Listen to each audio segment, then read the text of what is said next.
तो जी नमस्कार साथियों, कैसे हैं आप सभी लोग। आप सभी का अपने इस ऑनलाइन प्लेटफॉर्म श्री आज एक क्लास में बहुत स्वागत और अभिनंदन है। और हम उम्मीद करते हैं कि आप लोग अच्छे होंगे और मेरी भी तबीयत अब धीरे धीरे सही हो रही है।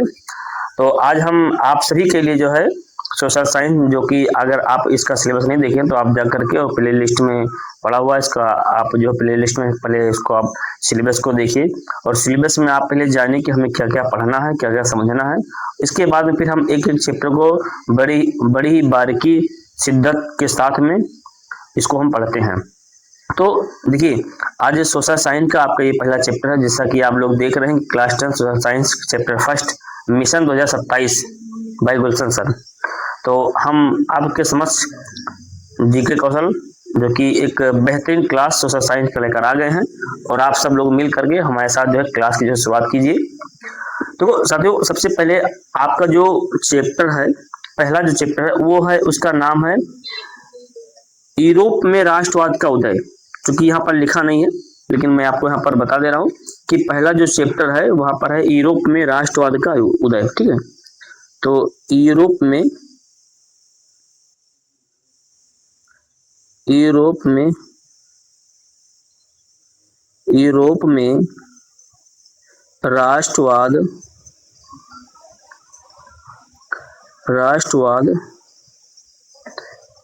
का उदय, ये आपका पहला चैप्टर है। और जो सोशल साइंस का जो नहीं, सामाजिक विज्ञान का जो दूसरा चैप्टर है वो है भारत में राष्ट्रवाद का उदय। ठीक है, तो हम पहले समझते हैं कि यूरोप में राष्ट्रवाद का उदय पहला चैप्टर।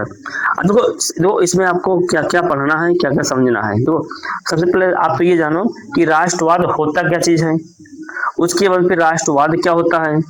तो इसके जो मेन मेन पॉइंट में क्या क्या पढ़ना है और पेपर की दृष्टि से क्या क्या इसमें इंपॉर्टेंट है। राष्ट्र क्या है, राष्ट्र क्या होता है, ठीक है, फिर राष्ट्रवाद क्या होता है, फिर उसके बाद में आगे आप पढ़ोगे, इसी में आपको पढ़ना है कि नारीवाद क्या होता है, स्वतंत्रता क्या होता है, और उसके बाद में जो है रेनर आर्स्टेन रेनर कौन थे, उनके बारे में हमको जानना है। इसके बाद में जो नेपोलियन कौन था, फिर फ्रांस का एकीकरण क्या है। ठीक है, तो ये सब मुख्य पॉइंट हैं और जहां से क्वेश्चन बनते हैं। तो पहले हम इसके कुछ छोटे छोटे पॉइंट्स वहां पर समझेंगे, तो वहां पर इनके छोटे छोटे पॉइंट्स अगर हम समझ जाएंगे कि ये क्या होते हैं, तो अब आप जो है चीजों को आप अच्छे से और आसानी से जो है आगे आप समझ सकते हैं। तो आइए हम स्टार्ट करते हैं कि राष्ट्र है क्या चीज। देखो, राष्ट्र क्या चीज है, तो पहले हम इसके बारे में जानते हैं। अब आप यहाँ पर देखिएगा कि राष्ट्र लोगों का एक ऐसा समूह होता है। क्या है, राष्ट्र लोगों का समूह होता है। जैसे एक परिवार बनता है तो माता पिता भाई बहन मिला करके एक समूह बनता है, तो उसी प्रकार से राष्ट्र भी लोगों का क्या है, समूह है। अब वो किस किस चीजों का समूह है, समूह तो है पर किस चीज का समूह है। तो भैया वो इतिहास, जो समान इतिहास जो होते हैं, भाई हर राष्ट्र का, हर व्यक्ति का अपना इतिहास होता है। तो ये चाहे संस्कृति हो या भाषा हो या नस्ल हो या भौगोलिक क्षेत्र के आधार पर साझा यानी पहचान क्या कहलाती है, राष्ट्रीय क्या होती है, राष्ट्रीय पहचान जो हो, राष्ट्रीय पहचान ही क्या कहलाती है, जो राष्ट्रीय पहचान ही है। तो ये जब साझा करते हैं तो यही क्या कहलाता है, आपका राष्ट्र जो है कहलाता है। अब आप यहाँ पर जो है आप समझ सकते हो। अब इसको हम जो है और अपने भाषा में, ये तो हो गई जो एनसीईआरटी बेस्ड लैंग्वेज, अब इसको हम अपनी भाषा में समझा दें कि राष्ट्र क्या है, मतलब राष्ट्र क्या है, इसकी पहचान क्या है। तो भैया इसकी पहचान इसके इतिहास, चाहे वो सांस्कृतिक हो, भाषा हो, नस्ल हो या भौगोलिक क्षेत्र के आधार पर एक साझा जो एक पहचान होती है, इन्हीं सबको मिला करके एक जो निर्माण होता है उसी को हम बोलते हैं राष्ट्र। ठीक है, तो आपका ये छोटा सा राष्ट्र क्या है, इसकी परिभाषा ये हो गई, आपकी समझ में आया होगा। अब हम आते हैं कि राष्ट्रवाद क्या चीज होता है। अब यहाँ पर हम बात करते हैं कि राष्ट्रवाद क्या होता है। अब जो राष्ट्रवाद ने पढ़ लिया, लेकिन अब आप जानिए कि राष्ट्र जो है, राष्ट्रवाद क्या है।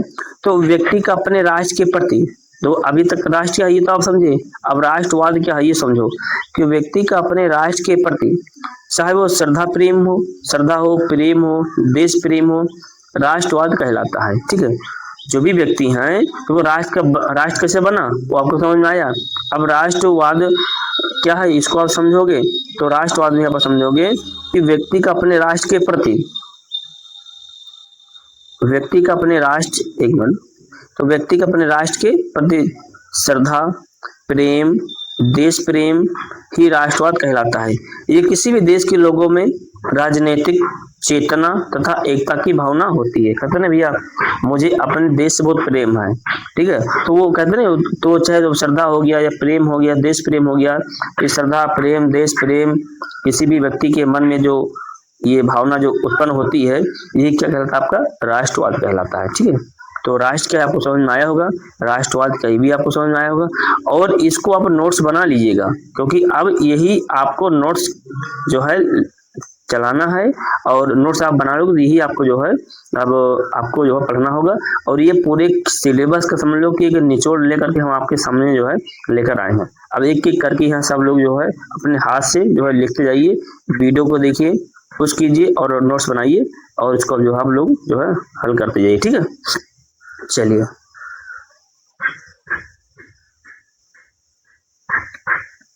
अब हम बात करते हैं कि निरंकुशवाद क्या होता है।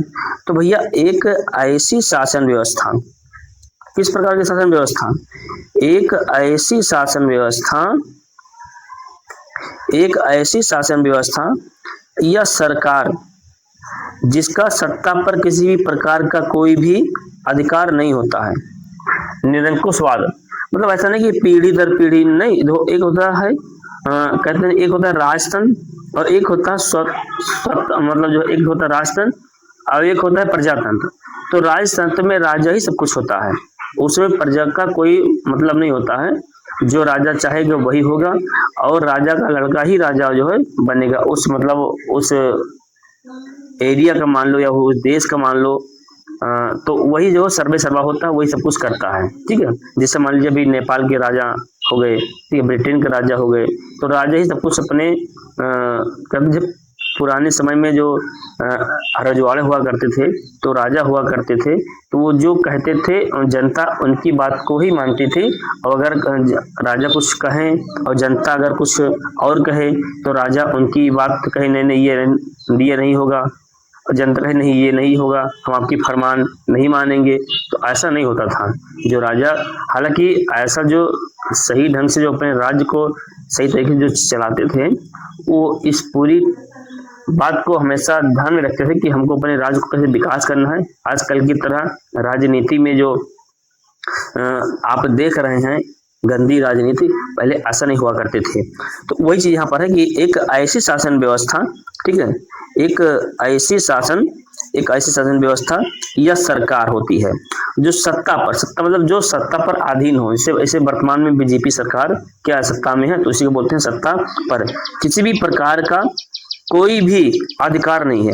तो इस समय सत्ता पर किसी प्रकार का अधिकार नहीं है। जैसे अभी हाल ही में आपने देखा कि बंगाल का जो चुनाव हुआ, अभी ममता बनर्जी जी 15 साल से लगातार कंटिन्यू वहां के मुख्यमंत्री थी, लेकिन सत्ता बदला और वहां पर वो चुनाव हार गई, बीजेपी वहां पर जीत गई। तो अब वहां पर क्या है कि किसी का परमानेंट वहां पर अधिकार नहीं है। तो वही चीज है कि निरंकुशवाद ये परमानेंट अधिकार नहीं होता है। प्राचीन काल में ऐसी राजशाही सरकारों को निरंकुश सरकार जो है कहा जाता था।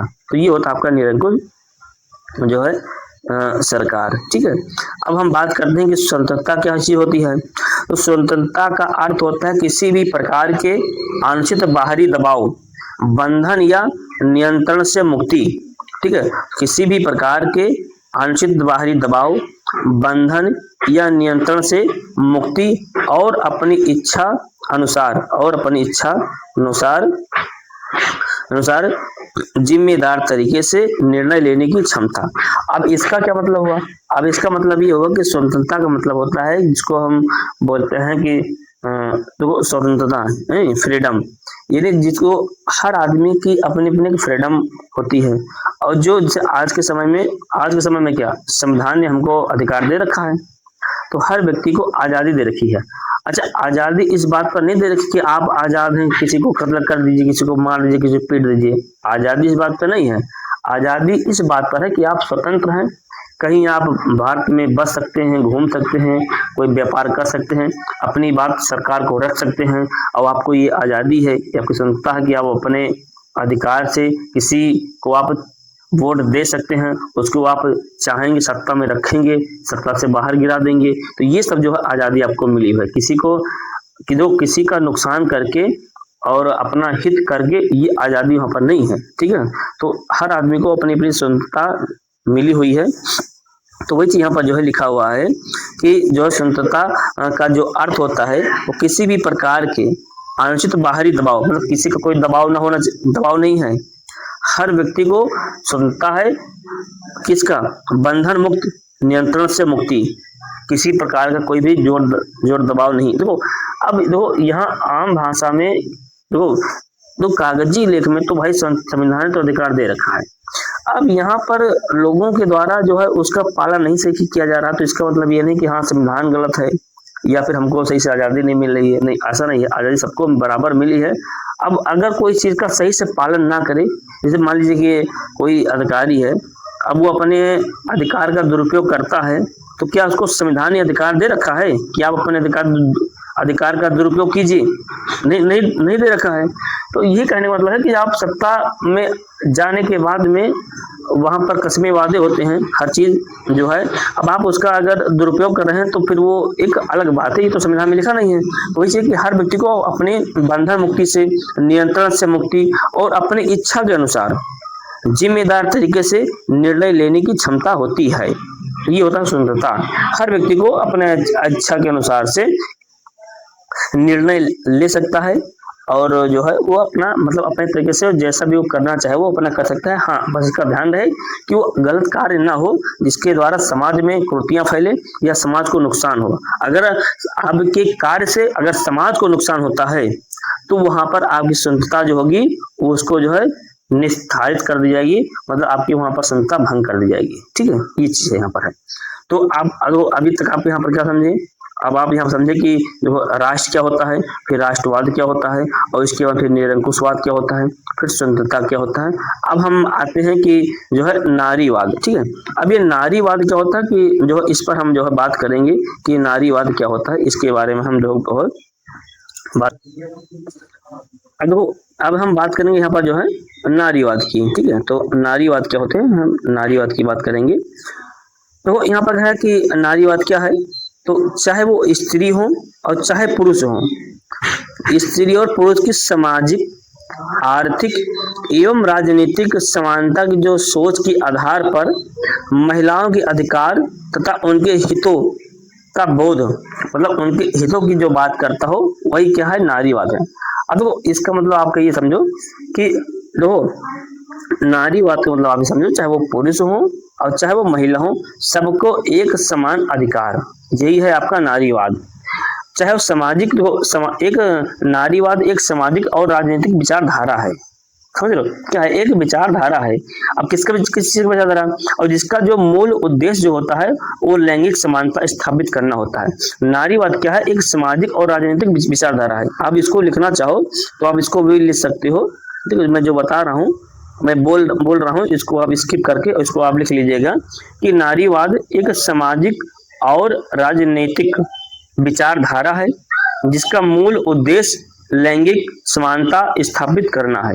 ये भी आप उसमें नारीवाद में वहां पर जो है इसको या करके और जो हमने बोला है उसको भी आप वहां पर लिख सकते हो। अब यह है क्या चीज, इसके तहत माना जाता है, इसके तहत मतलब ये माना जाता है कि लिंग के आधार पर, अब लिंग के आधार पर मतलब चाहे वो पुरुष जाति का हो चाहे वो स्त्री जाति का हो, तो लिंग के आधार पर किसी के साथ भेदभाव नहीं होना चाहिए। आजकल तो अब आजकल तो ये सब लगभग में समाप्त तो हो रहे हैं और लगभग में समाप्त हो भी गए हैं।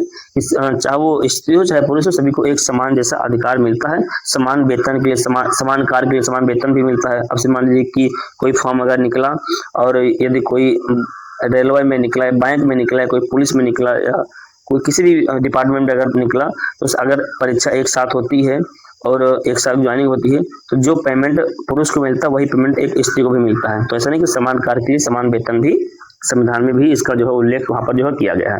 तो नारीवाद यही है कि मतलब जो है जिसका एक मतलब उद्देश्य यही है कि लैंगिक आधार पर चाहे वो पुरुष जाति का हो चाहे एक स्त्री जाति का हो, सभी को एक समान भेदभाव से देखना और एक समान उनके साथ व्यवहार करना, ठीक है। महिलाओं को पुरुषों के समान राजनीतिक, आर्थिक, व्यक्तिगत और सामाजिक आधार मिलने चाहिए, यही है क्या है नारीवाद, ठीक है। और मिल भी रहे हैं, देखो महिलाएं हर क्षेत्र में जो है हैं, देखो चाहे वो जो है एयरफोर्स हो, नेवी हो, या फिर जो है किसी भी डिपार्टमेंट में, रेलवे में ले लीजिए और राजनीति में भी ले लीजिए, तो मतलब हर जगह पर नारियों का अपना जो है उनका भी स्थान है और उनको भी ये अधिकार जो है मिला हुआ है, संविधान ने दे रखा है और वहां पर वो लोग हैं भी, ठीक है। तो ये होता है आपका नारीवाद।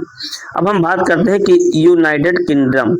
अब ये यूनाइटेड किंगडम क्या है? अब आपको बहुविकल्प पर से क्या मिलेंगे कि यूनाइटेड जो किंगडम है वो किन देशों का समूह होता है, किन किन समूह से मिलकर के बना हुआ है।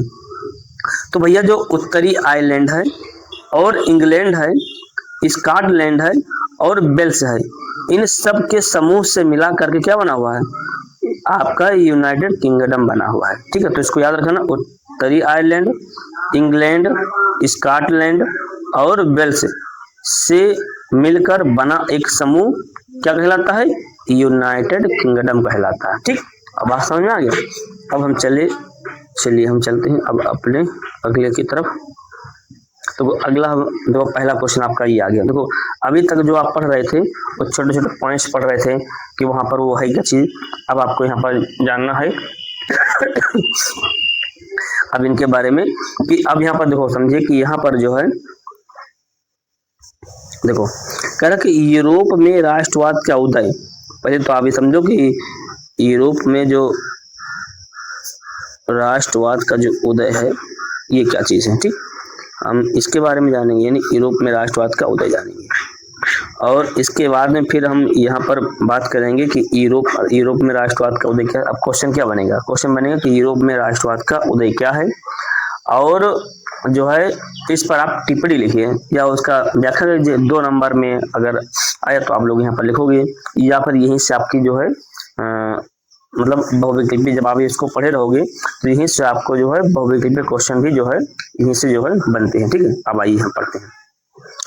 तो यूरोप में राष्ट्रवाद का उदय 19वीं सदी में निरंकुश। आपको समझ में आ गया कि निरंकुश क्या होता है?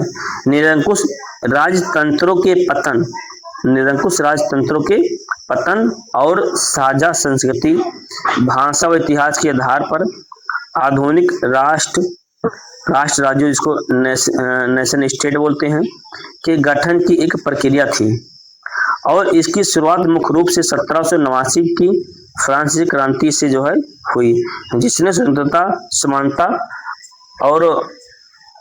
समानता और बंधुता के विचार फैलाए। नेपोलियन के सुधारों ने इसे पूरे यूरोप में जो है फैलाया, ठीक है। तो यहाँ पर जो है तो यहाँ पर आपको यहाँ पर बात यह है कि यूरोप में राष्ट्रवाद का उदय क्या हुआ। आपको समझ में आ गया कि यूरोप में जो राष्ट्रवाद होता है, देखो ये राष्ट्रवाद नहीं, ये राष्ट्रवाद लिखा है ना, राष्ट्रवाद नहीं, यहाँ पर राष्ट्रवाद होना चाहिए, वो छपने में कहीं पर मिसप्रिंट हो गया होगा, कोई बात नहीं। तो यूरोप में राष्ट्र, देखो यहाँ पर क्या है कि यहाँ पर जो इसके भाषा हो, इसको एक बार इसको मैं रब कर दे रहा हूँ और उसके बाद आपको फिर से एक बार समझाता हूँ उसको, ठीक है। चलिए अब यहाँ पर फिर से देखो इसको, यूरोप में राष्ट्रवाद का उदय। तो यहाँ पर इसका उदय कैसे हुआ, मतलब लोगों में जो अपने राष्ट्र के प्रति एक चेतना कैसे जगी, क्या हुआ, ठीक है। अभी इसके बारे में आप पढ़ के आए हो तो कई लोगों के अपने राष्ट्र के प्रति जो है एक प्रेम, राष्ट्र प्रेम, देश प्रेम कैसे उमड़ा, ठीक है, अभी पढ़ के आप आए हो। तो वही चीज कह रहा है कि यूरोप में राष्ट्रवाद का उदय जो है वो 19वीं सदी से शुरू हुआ है माना जाता है। तो अब यहाँ पर पहला क्वेश्चन क्या बना आपका कि यूरोप में राष्ट्रवाद का उदय का समय माना जाता है 18वीं सदी से, 19वीं सदी से, 20वीं सदी से, 21वीं सदी से। तो भैया यूरोप में जो राष्ट्रवाद का जो उदय का जो समय है भैया वो आपका जो है 19वीं सदी से जो है माना जाता है, ठीक है सदी। और 19वीं सदी में निरंकुश राजतंत्रों के पतन, 19वीं सदी में जब निरंकुश राजतंत्रों का जब पतन हुआ और संस्कृति संस्कृति मतलब संस्कृति, भाषा, इतिहास आदि के आधार पर आधुनिक राष्ट्र, ठीक है, जिसको बोलते हैं नेशन स्टेट के गठन की एक प्रक्रिया थी। यहाँ गठन हुआ और इसकी शुरुआत मुख्य रूप से 1789 में फ्रांस की क्रांति, तो फ्रांस की जब क्रांति हुई, कब हुई?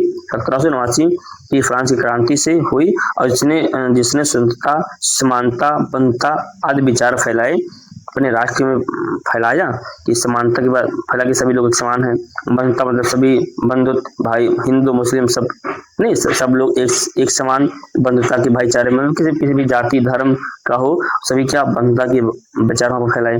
और नेपोलियन के सुधारों ने इसे पूरे यूरोप में फैलाया। तो भैया नेपोलियन का इसमें बहुत बड़ा योगदान रहा। यही जो है यहाँ पर जो क्या थे, सर्वे सर्वा थे। अभी नेपोलियन के बारे में हम अभी विस्तृत तरीके से और आगे हम पढ़ेंगे। तो नेपोलियन ने सुधारों कि इसे यूरोप में फैला। तो यहाँ पर क्वेश्चन क्या बनता है कि यूरोप में राष्ट्रवाद का जो उदय है वो मुख्य श्रेय वहां पर किसको जाता है? तो भैया मुख्य श्रेय जो है नेपोलियन, वहां के जो सुधारों का जो मुख्य जो श्रेय है वो नेपोलियन को जाता है। ठीक है, तो ये था। इसको आप लोग जो है नोट्स बना लीजिएगा, और नोट्स बनाने के बाद में फिर इसको आप विधिवत से वहां पर जो है पढ़िएगा। चलिए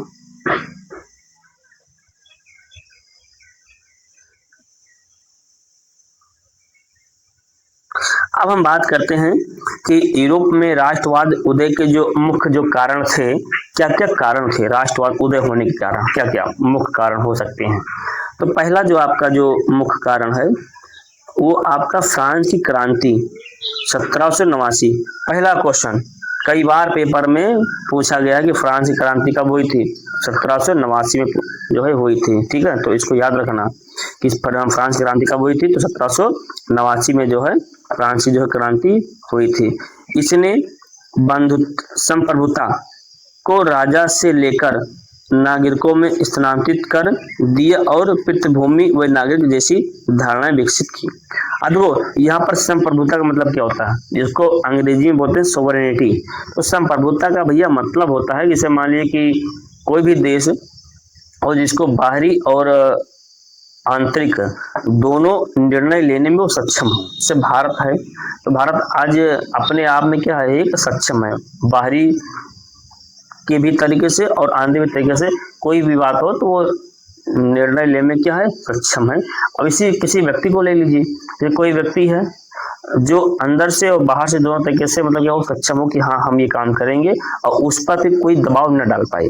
ठीक है, तो उसी को बोलते हैं, क्या बोलते हैं, संप्रभुता बोलते हैं। जैसे मान लीजिए कोई व्यक्ति है, किसी ने कह दिया, हाँ उसने कहा कि हम ये काम करेंगे, उसका दबाव आ गया, नहीं आप तुम काम ये नहीं कर पाओगे, तो उसकी संप्रभुता क्या हो जाती है, भंग हो जाती है, वो संप्रभुता उसकी नहीं है।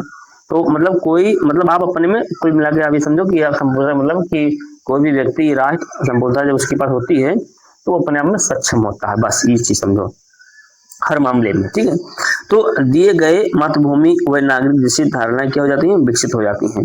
तो फ्रांसीसी क्रांति कब हुई थी, तो इसके मुख्य कारण क्या है, फ्रांसीसी क्रांति है। दूसरा क्या है कि नेपोलियन की भूमिका। अब वो नेपोलियन की भूमिका में क्या हुई कि 1804 में नेपोलियन की नागरिक संहिता ने जन्म लिया, नागरिक संहिता ने जन्म लिया और जन्म पर आधारित विशेषाधिकार समाप्त किए, कानून के समक्ष समानता स्थापित की और प्रशासनिक सुधार किए। तो ये सब मुख्य कार्य हैं जो नेपोलियन ने क्या प्रशासनिक इसमें जो इन्होंने जो है प्रशासनिक तमाम सुधारें जो है कि राष्ट्रवाद उदय के एक मुख्य कारण में एक इनका भी जो है नाम आता है। ठीक है, चलिए अब हम बात करते हैं अगले पॉइंट पर।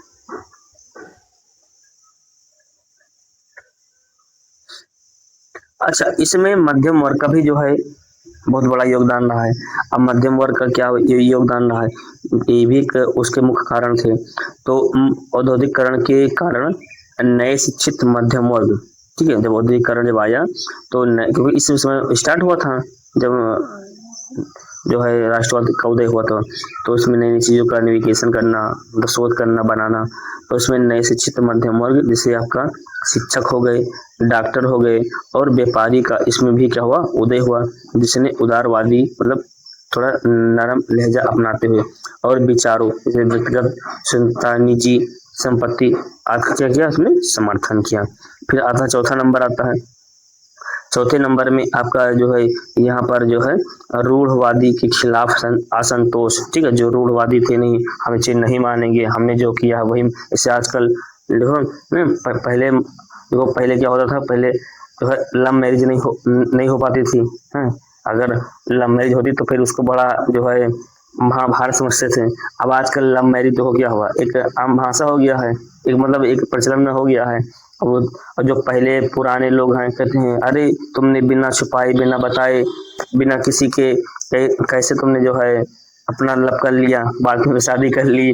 तो ये सब चीजें जो होती है ना, तो ये वही चीज है कि रूढ़वादी मतलब जो पुरानी परंपरा को, जो नई परंपरा इसके खिलाफ अगेंस्ट उसके जाना, ठीक है। तो 1815 के बाद रूढ़वादी शासन यानी तानाशाही के खिलाफ उदारवादियों और राष्ट्रवादियों ने संवैधानिक सरकार की जो क्या की मांग की। तो एक इसका भी है। तो ये भैया ये जो आपका 6 नंबर में क्वेश्चन है, ठीक है, लॉन्ग क्वेश्चन है। तो वहां पर आएगा कि जो है राष्ट्रवाद का, यूरोप में राष्ट्रवाद का उदय क्या है और इसके मुख्य कारण क्या क्या क्या हो सकते हैं। तो ये भैया लास्ट ये जो है इसको आप नोट्स बना लीजिएगा। और ये जो है आपका जो है लॉन्ग क्वेश्चन, ठीक है। चलिए अब हम बात करते हैं इसके आगे की तरफ। चलो फिर आता है कि यूरोप में राष्ट्रवाद का निर्माण कैसे निर्माण, हालांकि इसके संबंधित हम पढ़ चुके हैं, लेकिन यहाँ पर फिर जानते हैं कि यूरोप में राष्ट्रवाद का निर्माण कैसे हुआ, क्या क्या चीजें थी। तो यूरोप में राष्ट्रवाद का जो उदय है 18वीं शताब्दी के मध्य से और 19वीं शताब्दी तक सामाजिक, राजनीतिक, सांस्कृतिक परिवर्तनों का परिणाम था। फ्रांस की 1789 की क्रांति ने सामूहिक पहचान, राष्ट्र राज्य के विचार की नींव रखी और निरंकुश जो तानाशाही थे, तानाशाही राज्यों को चुनौती देने वाली एक साझा संस्कृति, भाषा और इतिहास पर आधारित था। तो यूरोप में राष्ट्रवाद का जो निर्माण है वो इन तीन सब चीजों पर वहां पर जो है पॉइंट वहां पर जो है बताया जा रहा है कि यूरोप में जो राष्ट्रवाद का जो निर्माण है वो 18वीं और 19वीं शताब्दी तक सामाजिक और राजनीतिक सांस्कृतिक परिवर्तनों का परिणाम था। और फ्रांस की क्रांति 1789 में जो है हुई थी और इसी क्रांति ने सामूहिक एक पहचान दिया, राष्ट्र राज्य के विचार की नींव रखी थी और जो निरंकुश जो तानाशाही थे उनको चुनौती देते हुए एक साझा सांस्कृतिक, भाषा और इतिहास पर क्या था, ये सब पूरा आधारित था। तो यही इसके जो क्या थे, इसके निर्माण के जो है कारण थे, ठीक है। चलिए अब हम बात करते हैं उदारवादी कि क्या मायने थे। यहाँ पर कपा मायने नहीं होगा, ये जो है गलत हो गया है। चलिए यहाँ पर देखिएगा कि उदारवादी राष्ट्रवाद के क्या मायने थे। तो भैया 19वीं सदी के शुरुआत, देखो 19वीं सदी की शुरुआत यूरोप में उदारवादी राष्ट्रवाद, जिसको लिबरल नेशनलिज्म का मान कहते हैं ना, तो यहाँ पर एक बार फिर से इसको हम जो है आपको बता दें कि 19वीं शताब्दी की शुरुआत थी यूरोप में उदारवादी राष्ट्रवाद का जो अर्थ है एक ऐसी विचारधारा से था जो व्यक्ति की स्वतंत्रता चाहे कानून के समक्ष समानता हो, ठीक है। कानून की समक्ष समानता का मतलब यहाँ पर ये होता है कि जो देखो कानून के समक्ष, ठीक है, अब इसको मैं आपको फिर से बता दे रहा हूँ। तो कानून के समक्ष समानता, तो कानून के समक्ष जो समानता है इसका अर्थ यहाँ पर ये होता है कि कानून की दृष्टि में सभी लोग समान हैं, चाहे कोई छोटा है, चाहे कोई बड़ा है, चाहे कोई पैसे वाला है, चाहे कोई नहीं पैसे वाला है। मतलब एक अधिकारी, एक बहुत बड़े बिजनेसमैन से लेकर के और एक रिक्शे वाला, एक मजदूरी करने वाला, अगर सबके लिए क्या हो, एक समान कानून हो। अगर किसी ने कोई मर्डर किया है तो जो सजा एक मजदूर को मिलेगी या जो सजा एक बहुत बड़े बिजनेसमैन, बहुत बड़े अधिकारी उनको सजा मिलेगी, वही सजा एक मजदूर को मिलेगी। तो सभी के लिए एक समान कानून, किसी के साथ कोई भेदभाव यहाँ पर नहीं होगा। अब देखो ये आजकल प्रचलन में है, वो एक अलग बात है कि हाँ अपने पद का दुरुपयोग करके वो जो है वहां पर काम करा लेते हैं। गरीब आज भी गरीब रहता है, यहाँ पर उसकी कोई सुनवाई नहीं होती है। तो ये एक अलग बात है, पर संविधान में ऐसा नहीं लिखा है। संविधान में तो अच्छा ही लिखा है, पर अब कोई अपने पद का दुरुपयोग करता है, फायदा उठाता है, तो अब उसके लिए भाई संविधान क्या करे। ठीक है, अब ये तो व्यक्ति की व्यक्तिगत होनी चाहिए कि हाँ अपने कार्यों का अच्छे से ईमानदारी के साथ निर्वहन करें। ठीक है, तो निरंकुश शासकों के विशेषाधिकारों की समाप्ति, ठीक है, और प्रतिनिधि सरकारों और मुक्त बाजार का समर्थन करती थी।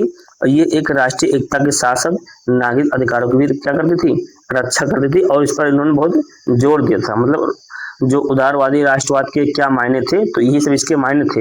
एक राजनीतिक अर्थ के मायने थे, राजनीतिक अर्थ की दृष्टि से, और चाहे वो आर्थिक दृष्टि से हो या सामाजिक दृष्टि की हो। ठीक है, राजनीतिक में सबको एक समान, आर्थिक की भी अर्थ के आधार पर सभी को एक समान, सामाजिक में समाज के भी आधार पर सबको को क्या है, एक समान समझना कि किसी का कोई भेदभाव नहीं। यही सब थे क्या नाम है उदारवादी और राष्ट्रवाद के मायने। ठीक है, अब आपको समझ में आएगा। और भैया इसको नोट्स आप लोग जो जरूर बनाइएगा। ठीक, चलिए अब देखो इसका निष्कर्ष मतलब जान लो कि जो आप पढ़े इसका निष्कर्ष क्या निकला। तो इसका निष्कर्ष देखो याद है कि उदारवादी और राष्ट्रवाद अर्थ राष्ट्रीय एकता के साथ साथ मूल्यों को जोड़ना था। इसका तो मेन अर्थ ये हो कि जो उदारवादी हैं और राष्ट्रवाद हैं, ये राष्ट्र को क्या करना है, राष्ट्र जो एकता है उनके उदारवाद उनको क्या है, जोड़ना, उनके मूल्यों को जोड़ना। ठीक है, उनके विचारों को और उनके कर्तव्यों को राजनीतिक, सामाजिक, आर्थिक सबके साथ क्या हुआ, उनको जोड़ना है। और जो तानाशाही का विरोध करते हुए थे, वो एक आधुनिक लोकतांत्रिक और मुक्त व्यापार का निर्माण करना चाहते थे। ऐसी जो है मतलब इनकी विचारधारा जो यहाँ पर थी। और इसका निष्कर्ष आपका ये जो समझ में आएगा। ठीक है, तो यहाँ पर निष्कर्ष आप ना लिखो चाहे ना लिखो, पर उसको जरूर लिख लेना। मतलब इसका मतलब हाँ, पेपर में आप इसको भी जो है क्या करते हो, लिख सकते हो। अगर वो चीज नहीं याद रहता है तो इसका सार अर्थ मतलब ये होता है। ठीक है, इसका सार मूल ये निकल करके आया। ठीक है, चलिए आइए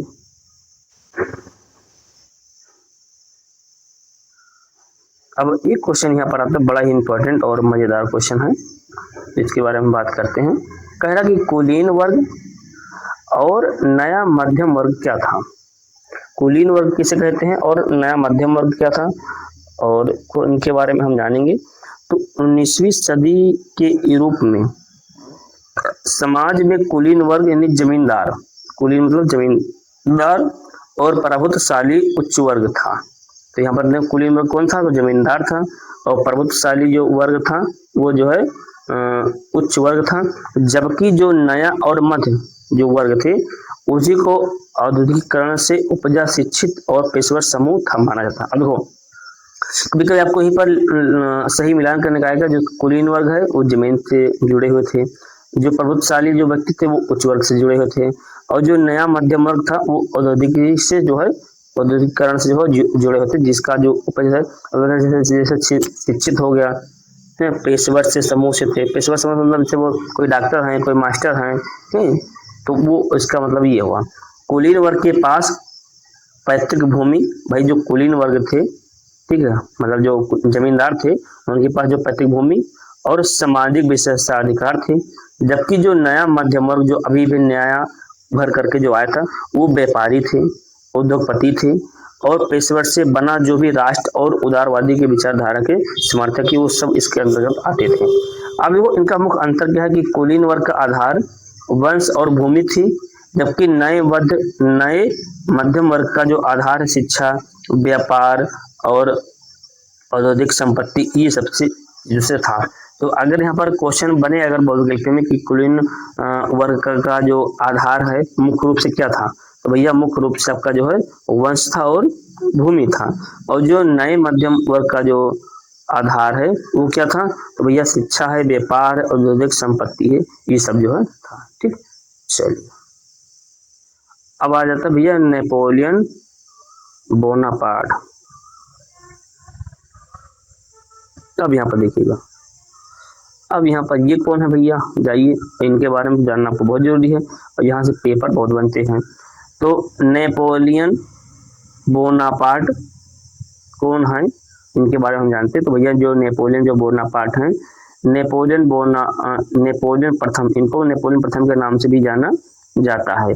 19वीं सदी की शुरुआत का एक प्रसिद्ध फ्रांसीसी सैन्य नेता और सम्राट था, जिसने यूरोप के अधिकांश हिस्सों पर विजय प्राप्त की थी। ठीक है, ये था नेपोलियन की हिस्ट्री।